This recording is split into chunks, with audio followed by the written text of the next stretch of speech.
നബി സല്ലല്ലാഹു അലൈഹി വസല്ലം തങ്ങൾ മുഖേന അള്ളാഹുവിനോട് ശഫാഅത്ത് തേടുന്ന, അതിന് പ്രചോദനം നൽകുന്ന പരിശുദ്ധ ഖുർആന്റെ ആയത്തും ഹദീസുകളും സുലഭമാണ്.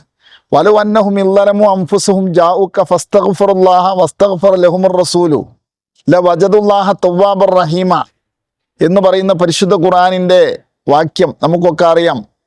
തെറ്റ് ചെയ്തു പോയാൽ അവർ നബി സല്ലല്ലാഹു അലൈഹി വസല്ലം തങ്ങളെ സമീപിക്കുകയും അള്ളാഹുവിനോട് അവർ പൊറുക്കലിനെ തേടുകയും നബി സല്ലല്ലാഹു അലൈഹി വസല്ലം തങ്ങൾ അവർക്ക് റെക്കമെൻഡ് ചെയ്യുകയും ചെയ്താൽ തീർച്ചയായും അള്ളാഹു അവരുടെ ദോഷങ്ങൾ പുറത്തു കൊടുക്കുമെന്ന് അറിയിക്കുന്ന ആയത്താണിത്. ഇത് വെച്ചുകൊണ്ട് ബഹുമാനപ്പെട്ട പൂർവ്വസൂരികളായ മഹത്തുക്കളൊക്കെ ഒരുപാട് തവസ്സുലുകളും ഇസ്തിശ്ഫാകളും ചെയ്തിട്ടുണ്ട്.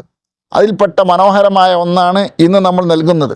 അള്ളാഹു സുബ്ഹാനഹു വ തആലയോട് മുത്തുനബി സല്ലല്ലാഹു അലൈഹി വസല്ലം തങ്ങൾ മുഖേന നമ്മുടെ ദോഷങ്ങൾ പൊറുക്കാനും നമ്മൾ നന്നായി തീരാനും ഒക്കെ ആവശ്യപ്പെടുന്ന മുത്തു റസൂൽ സല്ലല്ലാഹു അലൈഹി വസല്ലം തങ്ങളെ നമുക്ക് വേണ്ടി അള്ളാഹുവിനോട് റെക്കമെൻഡ് ചെയ്യാനുള്ള ഒരു വസീലയായി കണ്ടുകൊണ്ടുള്ള നല്ലൊരു പ്രാർത്ഥനയാണ്. അർഹമുർ റഹീമീനായ റബ്ബ് നമ്മിൽ നിന്ന് സ്വീകരിക്കുമാറാകട്ടെ. എല്ലാവരും ഉപയോഗപ്പെടുത്തുക.